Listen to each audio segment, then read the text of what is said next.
everyone, and welcome for Simply English, your chance to practice your English and learn more. And here's a warm welcome for my guests today, Sandra and Rebecca. Hi! Hi! Good to see you again, the both of you. You've been here before. I'd like us to start with a revision of what we did the last week, meaning we discussed past tenses with a distinction between the past simple and the past perfect. So I'll start with 3 questions for you. Which of the 2 tenses do we use if we want to describe a past action? Is it the past simple or the past perfect simple? Sandra? It's the past simple. Excellent. Rebecca, how about an action that happened before another past action? We use the past perfect simple. Excellent. As for events in the past happening one after the other, as if we were telling a story, Sandra? It's the past simple. Excellent. Good job. And I asked you to read this text in order to provide the correct past tense forms, past simple or past perfect. And this was a short story. A few years ago, I decided to pursue my passion for acting. I had always dreamt of performing on stage and in front of the camera. When I started, I had no experience, but I was determined to make it in the entertainment industry. After a while, I landed my first role in a local theater production. By the time I stepped onto that stage, I had already faced numerous challenges. I had auditioned for many roles and had been rejected countless times. But all those experiences had prepared me for this moment. The curtain went up and I delivered my lines with confidence. The audience's applause at the end of the performance was a rewarding feeling. And I bet you have used the past tenses correctly. Having said that, let's introduce today's topic. I'd like you to consider the 3 pictures. What would you say they have in common? Rebecca? I would say they have passions or hobbies. Yeah, you're quite right. Playing chess is something we do in our spare time. Sandra, do you do any of these activities in your spare time? Sometimes I take photos of the places I visit. And when I was younger, I used to play chess, but not anymore. But not anymore, okay. And do you have any other hobbies? Yes, I do. For example, playing the piano. Excellent, all right. How about you, Rebecca? Do you have a hobby? As a matter of fact, yes. I love reading and also watching TV series. Yeah, okay. Now you'll tell me more about these as we do this communication activity. I'd like you to ask each other these questions, and this will give us the chance to practice a bit more vocabulary related to hobbies, as well as asking and answering questions. This is an essential skill in life. So, will you please start? Sandra, do you have a favorite hobby? I really enjoy skiing in the winter. Oh my God, I would love to learn skiing, but how often do you do this? Do you go skiing? Once a year, for a week in January or February, I go either with my family or in a ski camp. That's really nice. And how did you discover it? My parents took me on in my first camp when I was 5 or 6 years old, and that's when I started to like it. Do you prefer outdoor hobbies? Isn't that right? Yes, I do. But I also like hobbies that can be done inside, but also outside. I don't know. All right. Sandra, would you like to ask questions too? Oh, yes. Is your favorite hobby something you do alone or with others? I think that my favorite hobby is something I do alone, but I can always do it with my friends. As I've said, I love reading. What do you enjoy most about your favorite hobby? I think the fact that it relaxes me a lot. Yes, hobbies tend to do that. Do you like to learn new hobbies, or do you stick to what you know? No, I consider myself a really curious and quite adventurous person, so I'm constantly looking for new activities to give a try to. How do your hobbies make you feel? Relaxed, excited, creative? I think they make me feel relaxed and excited. Yeah, me too. Are there any hobbies you are curious to try? Yeah, maybe skiing or scuba diving. I would really love to try sometime. But do you consider your hobbies a way to distress?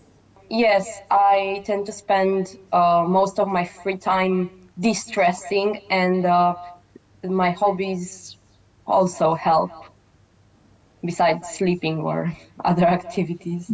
Thank you, Sandra, and I think we're on the same wavelength here. Distressing is important. Thank you so much. And as I was saying earlier, learning how to form questions correctly is essential for effective communication as well as gaining information. There are many situations in life in which we simply need information. That's why we ask questions.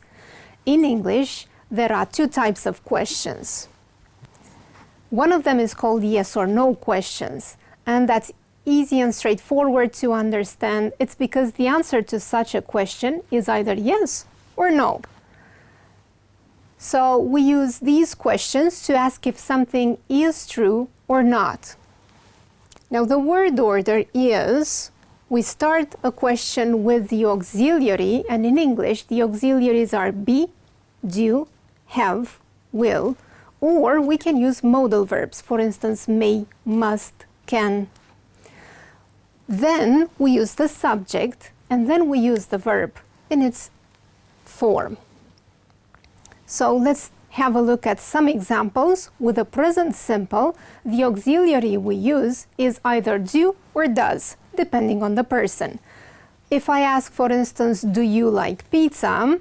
The answer might be a positive one, yes I do, or a negative one, no I don't. With the present continuous, the auxiliary we use is the verb to be, with its forms is, are, or am. So, are you leaving? Might be a question I could be addressing you. Yes, we are, or no, we aren't. With the past simple, there's only one auxiliary, and that's did. We use it for every person. Did he phone last night? Yes, he did. Or no, he didn't. With the past continuous, the auxiliary will be again the verb to be. The possible forms are was or were. Were you paying attention? Yes, I was, or no, I wasn't. A question with a will future will start obviously with will. Will you come to the party? And the answer might be yes, I will, or no, I won't. And I'll give you one more example using a modal verb. Can you swim? The answer, the positive answer will be yes, I can, whereas the negative one is no, I can't or can't. You can pronounce it either way. The second type of question would be what we call WH questions. We call them this way because they start with a word with a WH. And we use such questions when we want to ask for missing information. The question word comes before the auxiliary or the modal verb. We're going to take a look at some examples too. But before we do that, I'm going to give you some examples of question words that start with WH. Who, what, which, when, where, why, how, which only starts with H, but it is included in this category. And of course, combinations. How much, how many, how often. Now let's see how we form these questions. We start with a question word, then we use the auxiliary or the modal verb, followed by the subject and the verb. So with a present simple, a question might be, when does school start here? in September. With the present continuous, who are you talking to? To my mom. The past simple, where did he go? To the office. Past continuous, why were you crying? Because I had hurt my knee. The will future, where will the concert be held? On the beach. And what can he do? He can make flower arrangements. It's time to explain what the question words are used for. Who means we're asking about a person. Who's that? That's Mary. We use what whenever we want to ask about an object, an idea, or an action. What are you doing? I'm watering the plants. If we want to ask about a choice, we're going to use which. Which do you prefer? Chocolate or vanilla? I myself prefer vanilla. And we use when whenever we want to ask about time. When does the plane take off? At 5 p.m. If you want to ask a question to find out about a place, you will be using where. Where does he live? In Boston. Why is used to ask about a reason.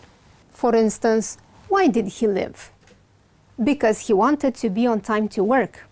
How is the word we use if we want to ask about the manner in which something happens. How do you get to school? By bus.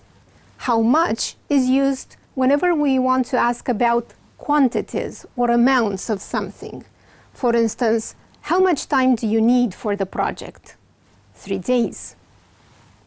We use how many whenever we want to ask about numbers. How many will be followed by a noun, which is what we call countable nouns. How many students are there in a class? About 20. How often is a way of asking for frequency. How often do you go to the gym? Twice a week. How long is a way of asking about duration. How long did you stay there? A week. And how old is the way in which we ask about somebody's age. How old is he? He's 50. How far means we're asking about distance. How far is your office? 2 bus stops away from home. Do you happen to know what NB stands for? It's short for? Nota bene. Good, which comes from Latin. It means it's something you need to pay attention to. When the question word is the subject of the question, then the word order is the same as for a statement, which means we no longer use the auxiliary. Who phoned earlier? Francesca did. What happened here? I broke the vase, sorry. Which one looks better? The blue one for sure. And how much is left?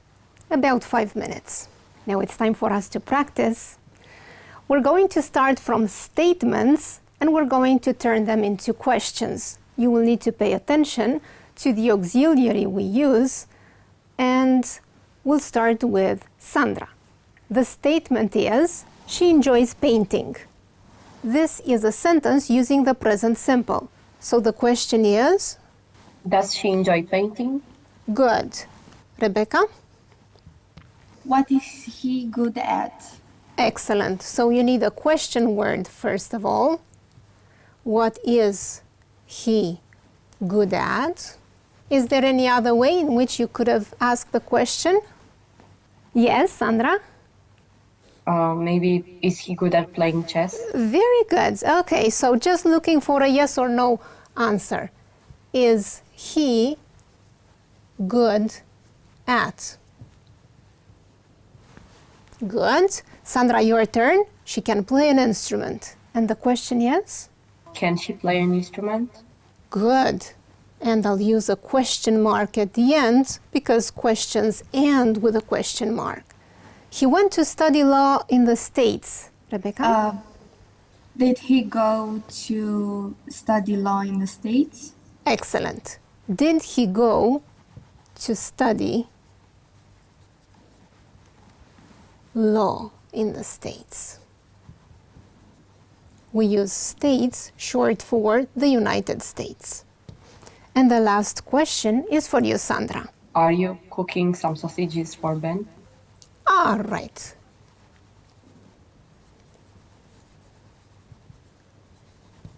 Are you cooking some sausages for Ben?